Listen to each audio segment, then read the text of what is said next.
Assalamualaikum warahmatullahi wabarakatuh, Pak Beri. Ya, alhamdulillah. Mohon maaf Pak, bisa mengganggu waktunya sebentar. Oke, Pak Win, bukan apa-apa. Begini Pak, saya mendapatkan tugas CDP untuk mewawancarai beberapa kepala sekolah terkait praktik pengambilan keputusan. Bolehkah saya mengajukan beberapa pertanyaan kepada Bapak? Monggo Pak Haji, monggo. Nah, saya mulai Pak.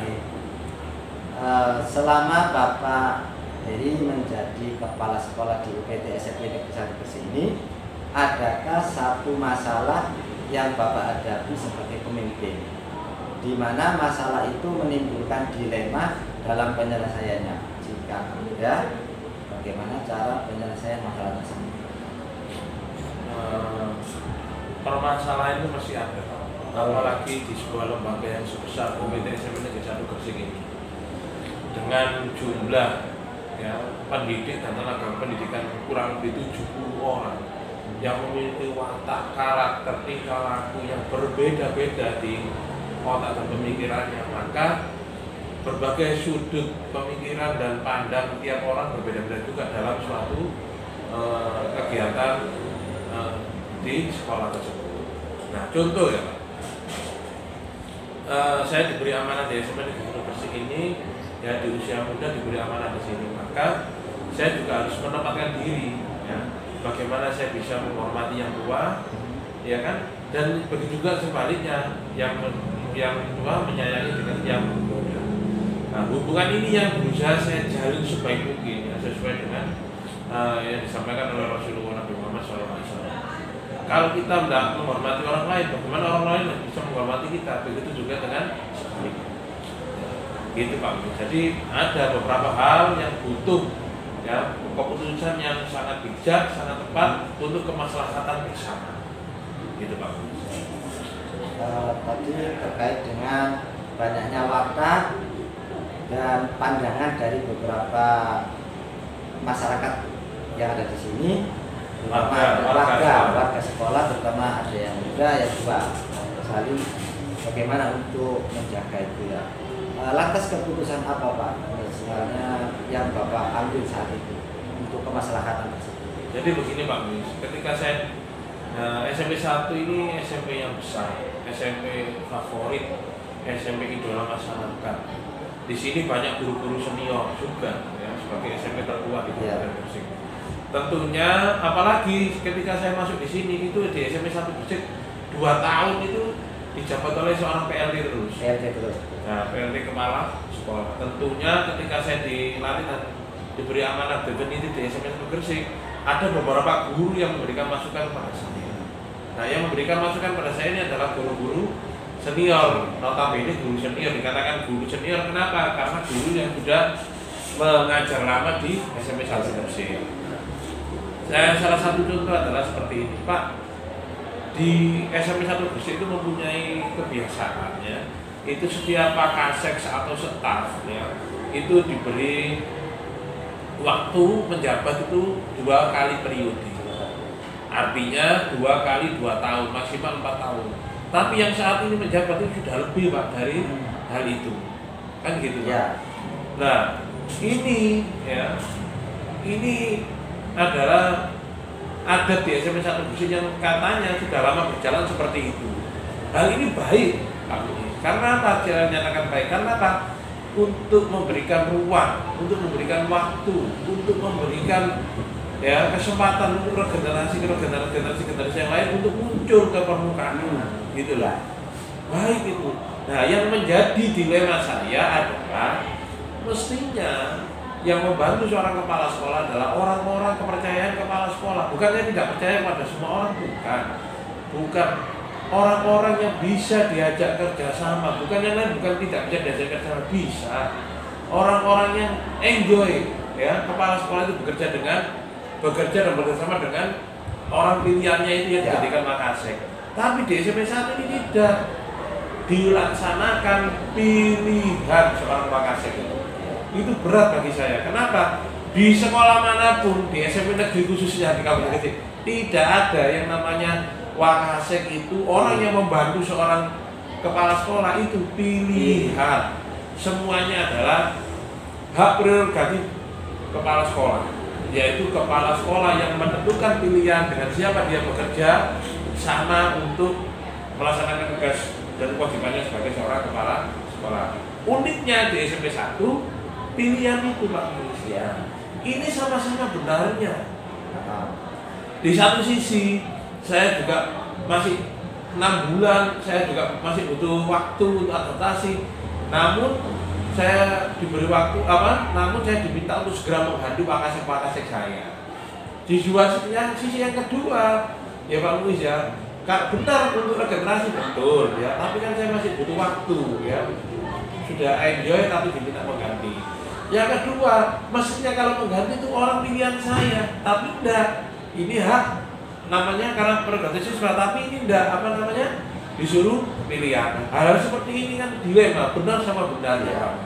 Namun saya sebagai pemimpin, saya harus bijak, saya harus bisa mengatur strategi yang baik, bisa merangkul semua orang sehingga tercipta suasana kondusif. Ya, kita melangkah bersama, satu hati, satu rasa, langkah bersama untuk menuju SMP 1 yang lebih baik. Ya Pak, dari apa yang Bapak sampaikan, menurut saya keputusan Bapak ambil sudah sangat solutif, yaitu bijaksana dalam mengambil strategi yang baik untuk kondusif, menciptakan kondusif di lingkungan sekolah ini.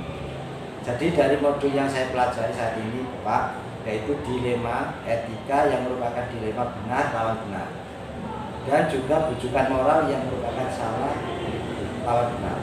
Menurut Bapak bagaimana Bapak dapat mengidentifikasi kasus-kasus yang Bapak hadapi, mana yang merupakan dilema etika dan mana yang merupakan bujukan moral? Jadi begini Pak, kalau yang namanya dilema etika, yang namanya etik itu kan tidak tersirat. Artinya tidak tertulis, tapi itu dirasakan. Gitu loh Pak. Nah, contohnya tadi menghormati orang yang lebih tua. Ya, itu ada di syariat kita seperti itu. Kita harus menghormati orang yang lebih tua, gitu. Nah, itu kalau etik benar lawan benar, maka kita harus ada strategi tersendiri, ya kan? Kalau benar lawan salah, ya apalagi salah itu melanggar undang-undang, ya kita tambah enak dalam melangkah, dalam mengambil keputusan. Karena apa? Kalau itu ada dasar hukumnya, kita tambah jelas, tambah kuat sebagai dasar kita untuk mengambil keputusan. Gitu. Jadi yang saya tangkap, melihat dulu kasusnya. Kasusnya betul. Karena saya lanjutkan Pak. Jadi bagaimana Bapak menjalankan keputusan di sekolah, terutama untuk kasus di mana ada dua kepentingan yang sama-sama benar, atau sama-sama menilai kebajikan. Bagaimana Bapak menjalankan keputusan di sekolah, terutama kasus yang ada dua kepentingan yang sama-sama benar atau sama-sama mengandung nilai kebajikan. Nah, jadi begini Pak, saya ambil itu tadi. Di SMP 1 benar harus diganti. Ya. Benar, ya. Benar ada durasi waktunya. Tapi hal itu tidak ada di peraturan perundang-undangan. Perundang hukum tidak ada. Tapi secara etika, ya kan, secara adat istiadat kemudian di sini itu ada durasinya kan ternyata. Dan itu baik, benar atau benar. Maka saya selaku pimpinan seperti kemarin Pak Muiz, ya saya membuat strategi. Strategi itu bagaimana supaya tidak timbul gejolak. Kegiatan ini tetap pilihan, ya kan? Tetap pilihan, dadakan, ya. Namun, ya saya sudah menyampaikan ke teman-teman. Teman-teman, hari ini pilihan seorang wakasek yang membantu saya sesuai dengan adat yang saya di sini. Ya, tapi Bapak Ibu tidak boleh membatasi orang-orang yang sudah menjabat membantu saya untuk dipilih kembali. Artinya apa? Ketika saya memberikan penawaran itu, mereka secara logika, secara hati menilai berbasis kinerja, bukan menilai berbasis like and dislike. Ya, kalau sudah berbasis kinerja, misal ada seorang yang sudah bekerja 2 periode, tapi menurut teman-teman kerjanya bagus, ya kan? bisa membantu seorang kepala sekolah untuk memajukan sekolah itu bagus, maka seseorang itu berhak untuk dipilih kembali karena tidak ada di undang-undang, tidak ada di peraturannya. Tetapi kalau dia tidak bagus, nggak usah dipilih, tidak apa-apa. Nah kan gitu Pak. Nah ternyata teman-teman kan masih bisa memilih dengan hati, dengan baik. Artinya apa? Ketika saya beri kesempatan yang membantu saya selama 2 periode ini berhak dipilih kembali. Intinya gampang karena berbasis kinerja. Kalau kinerja baik, sama pilih boleh. Kalau tidak baik tidak sama pilih pun boleh. Nah kan gitu. Alhamdulillah ternyata kan teman-teman masih banyak yang menghendaki untuk tetap bekerja lagi dan diperpanjang lagi. Nah hal ini merupakan solusi, sama-sama memberikan solusi yang terbaik bahwa ternyata tidak semua orang menghendaki adanya perubahan. Tapi kita secara halus mengiringnya dalam suatu pemilihan yang sah, ya, dan diikuti oleh semua warga sekolah. Gitu loh Pak. Ya. Jadi yang saya tangkap berarti tetap mengambil keputusan berdasarkan nilai kebajikan yang harus dijunjung tinggi di sekolah ini. Betul. Jadi saya tangkap berarti. Tapi harus ada teknik dan strateginya. Jadi di sini yang dijunjung tinggi nilai kebajikan apa? Itu yang tadi nilainya dulu ini kebijakan apa menghormati yang tua tadi kinerja, adab, dan kesetiaan dan lain-lain. Loyalitas. Ya. Selanjutnya lagi Pak. Kemudian langkah-langkah atau prosedur seperti apa yang biasanya Bapak lakukan selama ini? Apakah ada langkah atau prosedur urutan? Jadi begini Pak, ketika saya ada suatu permasalahan, saya akan memanggil ya orang-orang terdekat saya, makasih saya untuk saya ajak diskusi, ya, untuk saya ajak diskusi, untuk saya ajak bermusyawarah, baiknya bagaimana terkait dengan suatu permasalahan itu, gitu Pak. Ketika kita sudah diskusi, maka kita akan bisa menentukan solusinya, gitu Pak. Nah, berbagai aset tadi masukan dari staf itu, maka akan saya jadikan referensi saya untuk sebagai dasar saya mengambil suatu keputusan yang baik, gitu Pak. Yang kemudian yang kedua, saya berdoa, ya, kemudian saya memohon pertolongan pada Allah. Semoga saya dibimbing dan beri arahan, ya. Keputusan apa yang harus saya ambil supaya untuk sama-sama baiknya, yang baik untuk sekolah, ya, baik untuk orang tersebut, ya, karena kita berusaha semaksimal mungkin Pak Muiz untuk tidak mengecewakan, artinya tidak membuat orang itu sakit hati, kan begitu. Kita bekerja ini mencari saudara, bukan mencari musuh. Kita bekerja ini tidak hanya di dunia, namun berusaha untuk jalan kita menuju akhirat. Nah, ya Pak, saya menangkap ada 2-3 langkah yang saya lanjut. Hal-hal apa saja yang selama ini Bapak anggap efektif dalam pengambilan keputusan pada kasus-kasus dilema etika? Gini Pak, saya melakukan pendekatan. Melakukan pendekatan, jadi dengan apa? Saya berusaha untuk mengajak ngomong, ya, mengajak musyawarah, meminta pendapat terhadap orang-orang yang dianggap senior, ya, yang kita hormati bersama-sama. Dengan kita mengajak ngomong beliau-beliau itu, akhirnya beliau merasa diuwongno, merasa untuk diajak bicara, dihormati, sehingga masukan-masukan yang baik dari beliau ya kita laksanakan. Tentunya ya kita dengan ATM, ya, kita amati, kita telah dan kita modifikasi sesuai dengan apa yang ada, sesuai dengan tuntutan zaman yang saat ini. Yang kedua, saya sering, ya, kalau ada apa-apa itu saya selalu bermusyawarah dengan teman-teman Pak Kasih dan staf. Ya, karena apa? Banyak hal yang mendasari seseorang membuat keputusan, termasuk dengan TU, ya, orang-orang KTU, ya, kemudian bendahara dan lain sebagainya. Ini kita ajak ngomong yang baik, ya, sehingga kita keputusan juga yang baik. Jadi yang saya tangkap berarti adanya komunikasi yang baik, ya, antara semua yang terlibat. Begitu Pak. saya Pak. Siap. Hal-hal apa saja yang selama ini merupakan tantangan dalam mengambil keputusan yang pada kasus-kasus dilematis. Jadi apa saja yang selama ini merupakan tantangan dalam mengambil keputusan. Jadi begini Pak, tantangannya itu Pak, ya, bagaimana kita bisa berubah menjadi lebih baik, tetapi teman-teman yang diajak berubah tidak merasa ditekan. Teman-teman yang diajak berubah untuk menuju ke arah yang lebih baik tidak merasa digolimi. Teman-teman yang diajak berubah ya tidak merasa untuk ya disingkirkan, tidak. Tetapi teman-teman yang diajak berubah, mari kita rangkul, kita komunikasikan untuk mari kita bersama-sama untuk menuju perubahan yang lebih baik di UPT SMP Negeri 1 Gresik. Karena tidak ada yang abadi di dunia ini kecuali perubahan itu sendiri, Pak Unis.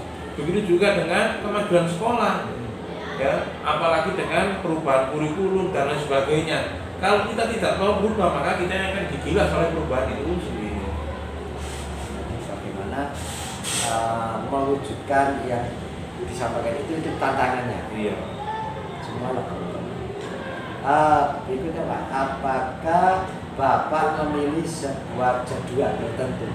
Saya contohkan dalam sebuah penyelesaian kasus dilematika, apakah Bapak selalu langsung menyelesaikan di tempat itu atau memiliki jadwal jeda tertentu untuk menyelesaikan? Bentuk atau prosedur seperti apa yang biasanya terjadi?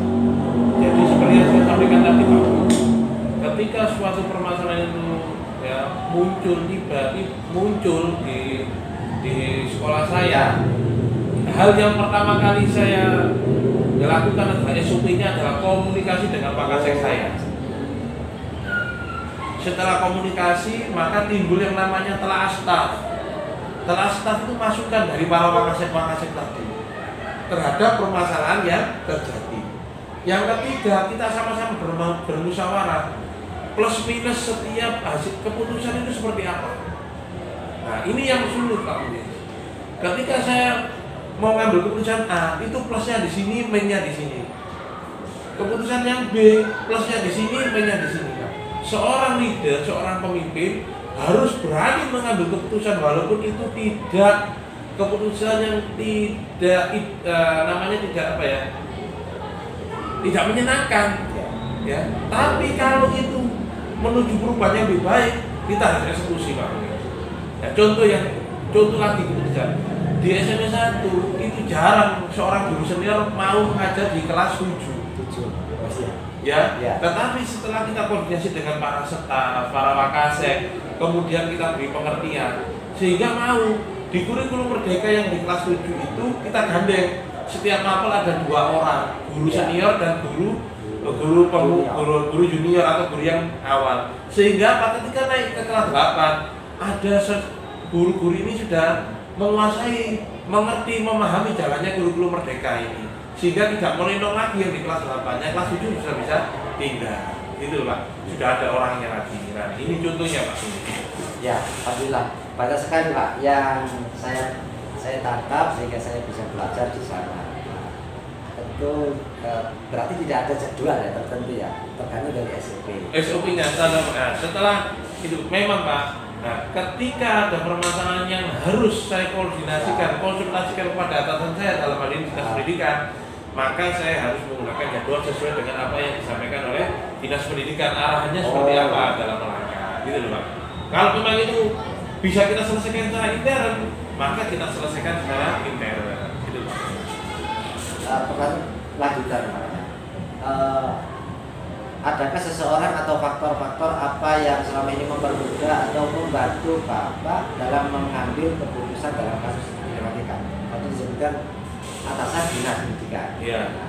Nah, itu saja atau ada faktor atau orang lain yang bisa membantu Bapak? Jadi begini Pak Nis, di seorang kepala sekolah itu ada organisasinya. Oh, organisasi ya. Ada musyawarah kerja kepala sekolah. Nah, ketika ada permasalahan itu kita bisa koordinasi ya terhadap minta masukan lah. Selain minta staf, guru-guru senior, masukan pada teman-teman kepala sekolah. yang lebih berpengalaman tentunya Pak Muiz, sehingga kita ada masukan, ada feedback yang baik untuk kita. Kemudian dari Bapak pengawas, Bapak Ibu pengawas ya, itu kemudian dinas pendidikan, sehingga dari hasil masukan itu tadi, stakeholder tadi bisa mencapai keputusan, bisa membuat keputusan yang baik, gitu loh Pak. Karena atas semakin banyak referensi yang kita terima, maka kita tentunya akan semakin bijak dalam mengambil suatu keputusan. Jadi banyak ya, ada faktor KS, dinas, staf, waka atau pengawas sekolah, itu semuanya tentu terlibat dan bisa membantu penanganan keputusan. Oke Pak. Yang terakhir Pak, dari semua hal yang telah disampaikan, pembelajaran apa yang Bapak petik, yang dapat Bapak petik dari pengalaman Bapak mengambil keputusan dilema etika yang ada di pembelajaran Bapak? Jadi tentunya pembelajaran dilema etika itu ya, pembelajaran yang bisa saya petik adalah tidak semua orang itu menerima perubahan. Tetapi perubahan itu tidak bisa dipungkiri harus terjadi. Maka sebagai seorang pemimpin kita harus bisa mengayomi semuanya, bisa merangkul semuanya, sehingga perubahan itu bisa terjadi, tetapi tidak membuat sakit berbagai pihak. Tetapi mari kita satu rasa, satu langkah untuk maju bersama-sama. Pak, terima kasih Pak ya atas waktu yang diberikan kepada saya dalam wawancara ini. Yang terakhir adalah pembelajaran terkait dengan seperti komunikasi yang baik, sehingga bisa menimbulkan tidak sakit hati ketika dalam mengambil keputusan, agar bisa tetap kondusif. Dan ini saya tangkap ya, karena tidak semua orang itu menerima perubahan, dan perubahan itu tidak perubahan pasti terjadi. Ya, perubahan itu tidak bisa dipungkiri karena pasti terjadi. Terima kasih Pak. Sukses selalu untuk Pak Haji Muiz. Terima kasih Pak Haji. Assalamualaikum warahmatullahi wabarakatuh. Waalaikumsalam warahmatullahi wabarakatuh. Assalamualaikum warahmatullahi wabarakatuh. Pak Junadi. Waalaikumsalam pagi warahmatullahi wabarakatuh. Mohon maaf Pak Junadi bisa mengganggu waktunya sebentar. Silakan Pak. Saya terima kasih Pak Muiz. Saya juga terima kasih. Saya dibantu dan memberi waktu untuk saya.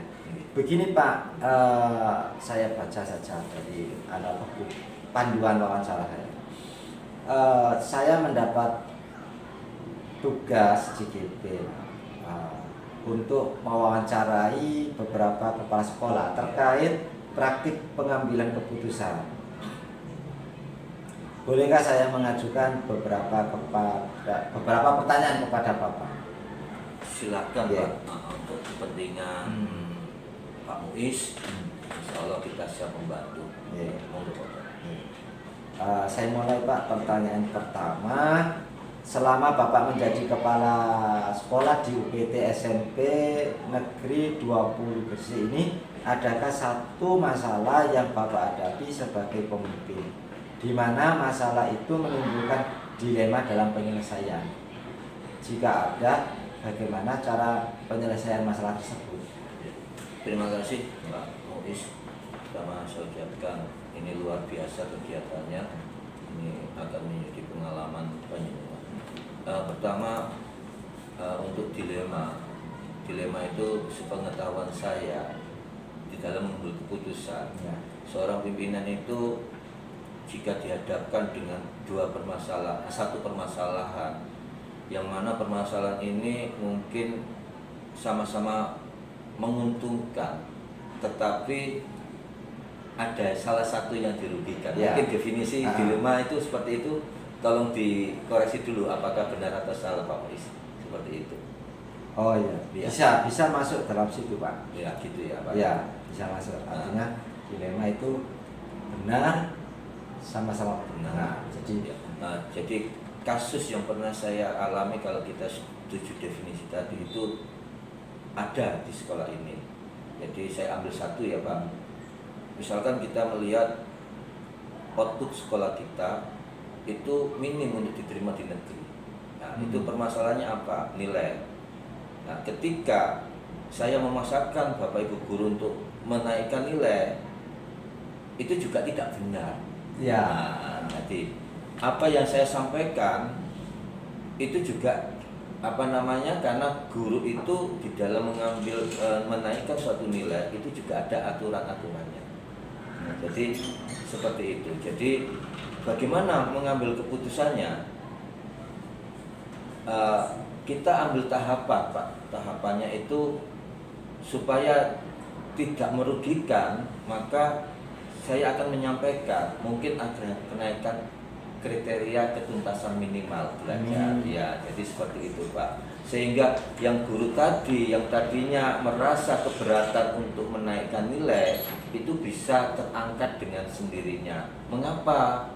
Mungkin fasilitas kita itu lebih bagus, anak-anaknya itu lebih kompetensinya itu lebih bagus dari yang dulu, sehingga kriterianya ya tidak boleh tetap, harus berubah. Sehingga di dalam mengambil keputusan ketika saya ingin menaikkan satu nilai itu bisa diterima. Jadi adanya komunikasi dengan standar seperti itu Pak. Jadi itu salah satu contoh. Jadi itu keputusan juga yang Bapak ambil saat itu. Betul, saat itu. Baik, saya lanjutkan berikutnya saja Pak ya. Dari apa yang Bapak sampaikan, menurut saya keputusan yang Bapak ambil sudah sangat solutif menurut saya. Jadi dari modul yang saya pelajari saat ini Pak, modul 3.1 yaitu dilema etika yang merupakan dilema benar lawan benar. Benar dan benar. Dan bujukan moral yang merupakan benar lawan salah. Menurut Bapak, bagaimana Bapak dapat mengidentifikasi kasus-kasus yang Bapak hadapi? Oh, ini merupakan dilema etika atau ini bujukan moral? Terima kasih Pak. Begini, kepala sekolah itu satu harus memahami tugas dan fungsinya, tupoksinya pertama. Ya. Sehingga aturan yang pertama yang kita pegang. Yang kedua, untuk memahami apakah itu yang masuk dalam kategori A atau kategori B. Semua masalah kalau saya langkah-langkahnya ya saya harus menggali informasi. Ya, menggali informasi permasalahan yang ada. Mungkin ketika itu saya tidak ada di tempat dan sebagainya. Setelah menggali informasi, saya harus memahami permasalahan itu. Setelah memahami, maka harus ada keputusan yang saya ambil, sehingga keputusan ini akhirnya berdampak bernilai baik kepada sekolah. Jadi itu yang harus kita lakukan supaya betul-betul bahwa keputusan yang kita ambil itu bermanfaat. Berarti melihat kasus terlebih dahulu. Betul. Jadi bagaimana Bapak menjalankan pengambilan keputusan di sekolah, terutama untuk kasus-kasus di mana ada dua kepentingan yang sama-sama benar atau sama-sama mengandung nilai kebajikan? Bagaimana cara mengambil keputusannya? Bagaimana menjalankan pengambilan keputusan? Ya, kembali lagi jika keputusan saya yang itu sama-sama benarnya, tetapi pasti ada satu yang tidak mengenakan atau merugikan ya. Tapi ini sama-sama benarnya, tapi pasti ada yang merasa dirugikan. Kalau saya, langkah yang saya ambil adanya komunikasi. Saya akan menyampaikan mengapa ini saya ambil pada yang bersangkutan. Ya, saya akan berbicara atau berkomunikasi, sehingga dengan komunikasi harapannya ada pemahaman pada pihak atau seseorang yang merasa dirugikan tadi. Ya, walaupun dia merasa ini benar, tapi kan ada yang dirugikan. Nah, ketika sudah mengambil langkah itu, harapan kita harapannya supaya beliaunya atau seorang tadi itu bisa memahami dan bisa menerima. Itu yang harus saya lakukan. Kembali lagi supaya keputusan itu bisa dirasakan, bisa bermanfaat untuk semuanya. Itu. Untuk di sekolah ini sekiranya Bapak bisa menyampaikan nilai kebajikan yang harus dijunjung tinggi itu seperti apa? Nilai kebajikan yang harus dijunjung tinggi. Apakah keadilan atau kesetiaan atau tanggung jawab atau yang lain? Saya bisa memberi contoh dulu ya. Saya memberikan contoh begini. Ketika waktu upacara guru A itu sudah ada jadwal, tapi hari Rabu kondisi tidak bagus. Menyampaikan ke cadangan atau ke guru B. Lah, guru B menyampaikan nanti insya Allah sembuh. Pada waktu pelaksanaan ternyata guru A masih sakit dan guru B belum siap.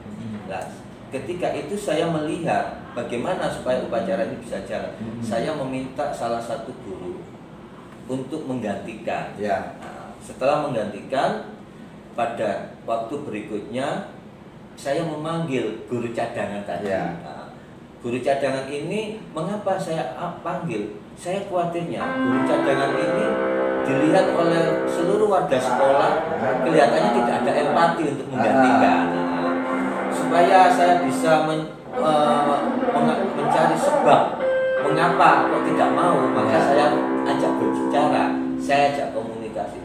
Ternyata guru tersebut mengatakan saya tidak siap karena saya tidak siap untuk pembina karena harapan saya guru tadi itu sudah sembuh.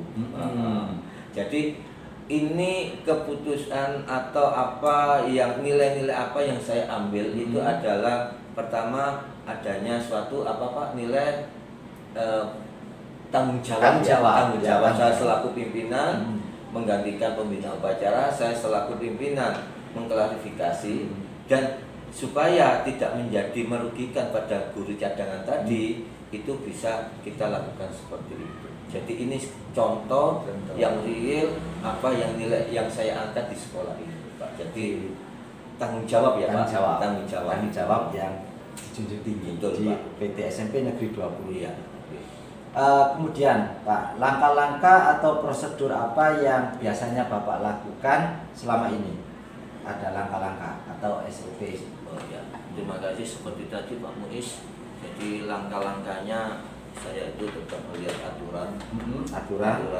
Terus kedua, saya setiap saat karena saya ini selalu berbicara dengan semua lini di sekolah.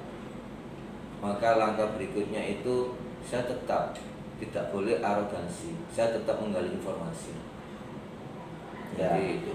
Setelah menggali informasi, saya harus memahami dan pemahaman itu saya kaitkan dengan kemampuan saya untuk menguasai lingkungan sekolah. Jadi tidak hanya mendapatkan informasi, saya juga harus menyatukan informasi tadi dengan pikiran saya. Nah, setelah saya memahami, maka saya harus mengambil keputusan itu, dan itu pun harus secepatnya harus saya lakukan. Jadi langkah-langkahnya ada ya. Yang pertama memahami, membaca aturan atau memahami, terus menggali informasi, terus memahami, baru memahami ini harus saya kaitkan dengan apa yang saya miliki. Nah, pengambilan keputusan itu apakah masih perlu berbicara dengan tim atau manajemen di sini semuanya? Kalau saya ketika situasional tidak perlu karena keputusan yang sifatnya harus cepat harus kita lakukan. Nanti analisanya itu dari tahapan tadi. Hal-hal apa saja yang selama ini Bapak anggap efektif dalam pengambilan keputusan pada kasus-kasus dilema etika? Ya, hal-hal yang sangat efektif ya. Jadi satu Pak, ya alhamdulillah saya dibekali Allah Subhanahu wa taala kemampuan untuk berteman. Ya. Sehingga ketika saya jadi pemimpin pun prinsip saya harus mencari teman. itu ketika kita berbicara mencari teman, maka saya berkomunikasi dengan siapapun. Jadi itu kekuatan saya. Ya betul ya, kekuatan ya. Iya, kekuatan. Terus yang kedua mungkin sistem atau manajemen sekolah yang saya pakai. Sistem Atau manajemen sekolah yang saya pakai. manajemen yang dibangun. Ketika saya tidak ada di tempat, mungkin tahapan-tahapan itu bisa dilakukan oleh teman-teman yang ada di sistem tersebut. Baik Pak, saya sudah memahami yang ini. Berikutnya, hal-hal apa saja yang selama ini merupakan tantangan? Pasti ada tantangan dalam pengambilan keputusan pada kasus-kasus dilema etika. Terima kasih sekali lagi Pak Muiz, pertanyaannya ini luar biasa ini. Makanya saya kan sudah menyatakan dari awal, ini pasti akan bermanfaat untuk teman-teman calon guru penggerak. Iya. Setidak-tidaknya pengalaman dari beberapa kepala sekolah akan masuk di pemikirannya beliau-beliau. Makanya saya katakan sukses sekali lagi. Ya baik, terima kasih. Ya, saya jawab Pak. Ya. Jadi di dalam mengambil keputusan pasti ada yang tidak terpuas. Ya, tidak terpuas. Maka satu Pak, jadi pemimpin kita harus adanya komunikasi Pak, kalau saya, atau mediasi lah bahasa saya. Kita berbicara dengan orang atau kelompok atau beberapa orang, tujuannya ingin menyampaikan, memahamkan, sehingga apa yang tadinya itu merugikan pada salah satu itu bisa dimengerti dan difahami. Akhirnya keputusan yang kita ambil itu bisa mengenakan semua. Jadi itu ya Pak, apa namanya, langkah ya, apa ya, jadi tantangannya itu ketika ada tidak terpuaskan. Berarti tantangannya kita harus bagaimana orang ini bisa memahami, ada komunikasi. Ya, bagaimana ini orang ini bisa memahami. Nah, terima kasih Pak untuk jawabannya yang tadi. Berikutnya, apakah Bapak memiliki sebuah jadwal tertentu dalam sebuah penyelesaian kasus dilema etika? Apakah Bapak langsung menyelesaikan di tempat kejadian atau memiliki sebuah jadwal untuk menyelesaikannya? Misalnya ada bentuk atau prosedur seperti apa yang Bapak jalankan? Terima kasih. Jadi intinya seorang pimpinan itu kembali lagi, dia mau terjun atau tidak, hanya menyuruh atau tidak. Seolah-olah sekolah ini kalau dibiarkan tidak ada masalah. Kalau saya ditanya jadwal, yang penting satu, di dalam menyelesaikan harus cepat dan tepat. Itu yang terpenting. Kalau untuk jadwal itu kemungkinan kita melihat kondisi apa yang kita bahas. Jadi ketika kondisi itu misalkan kita berkaitan dengan sesuatu melibatkan kondisi sekolah yang banyak, maka kita harus menjadwalkan untuk mengambil suatu keputusan itu. Karena sekolah tidak bisa diselesaikan oleh seorang pimpinan saja. Jadi saya ulangi lagi, pertama di dalam mengambil keputusan itu harus cepat dan tepat.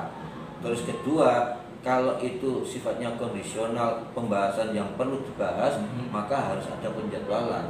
Karena kita tidak bisa menyelesaikan itu sendiri. Jadi seperti itu Pak. Jadi yang saya tangkap berarti kondisional. Kadang ada yang cepat, kadang ada yang perlu berbicara beberapa tahapan atau sistem Pak ya. Betul. Adakah seseorang atau faktor yang selama ini mempermudah atau membantu Bapak untuk pengambilan keputusan dalam kasus-kasus dilema? Terima kasih sekali lagi. Ini pertanyaan ini juga menguatkan saya nanti. Kalau saya kembali lagi, pertama jiwa saya, kembali lagi jiwa kepemimpinan saya. Saya punya keyakinan kalau saya mau berkomunikasi dan mengenal lingkungan, insya Allah itu modal. Ya. Kedua, itu modal saya. Kedua, manajemen yang saya bangun di sekolah. sistem bagaimana cara mengatasi atau tahapan-tahapan di sekolah, terutama menangani permasalahan siswa, itu sistem. Jadi ini adalah dua kekuatan yang harus saya pegang. Pertama, tadi keyakinan saya untuk berkomunikasi dan keyakinan saya di mengenal lingkungan itu penting itu. Jadi ketika saya ada permasalahan, baik itu terhadap siswa, terhadap guru, atau terhadap TU atau lingkungan sekolah, setidak-tidaknya modal itu sudah saya kuasai.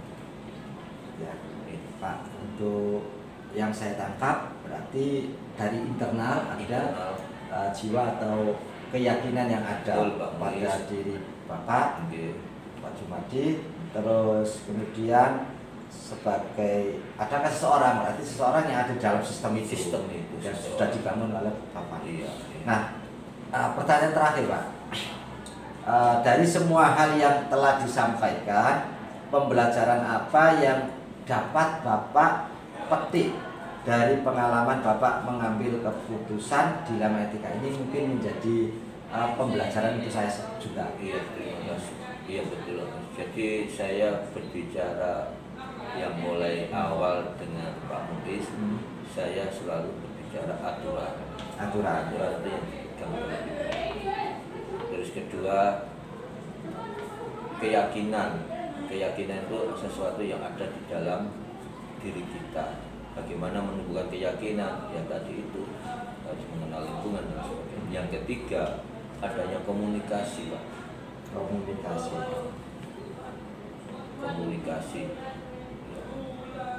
Terus yang ya itu tiga poin. Dari 3 poin tadi ini mudah-mudahan di dalam mengambil keputusan itu manfaatnya untuk bersama-sama dengan norma yang kita inginkan, terutama tentang tanggung jawab, kebaikan, dan manfaat untuk orang lain. Jadi pembelajaran yang didapat dari pengambilan keputusan dilema etika, yaitu kita tidak lepas dari aturan yang ada, dibaca dulu, terus keyakinan pada diri untuk mengenal lingkungan, komunikasi. Nah, dan yang berikutnya adalah komunikasi bersama teman. Ada, bisa saya tambah lagi sistem yang kita ganti. Sistem manajemen yang harus dibangun terlebih dahulu. Betul, Pak.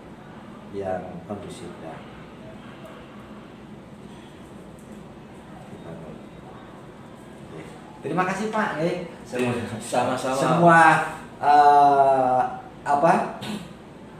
jawaban yang Bapak berikan kepada saya sangat bermanfaat bagi saya Pak untuk kedepannya. Sama-sama Pak. Dan mudah-mudahan dapat memahamkan saya terhadap modul yang saya pelajari ini, modul 3 Cita terkait dengan pengambilan keputusan. Ya, terima kasih Pak Muiz. Maksud saya tetap satu, dilanjutkan kegiatan calon guru penggeraknya, komunikasi yang baik dengan teman-teman, dan yang terpenting harus selesai. Yeah. Mudah-mudahan wawancara ini bermanfaat. Terima kasih lagi Pak Muiz. Terima kasih ya. Assalamualaikum warahmatullahi wabarakatuh. Waalaikumsalam.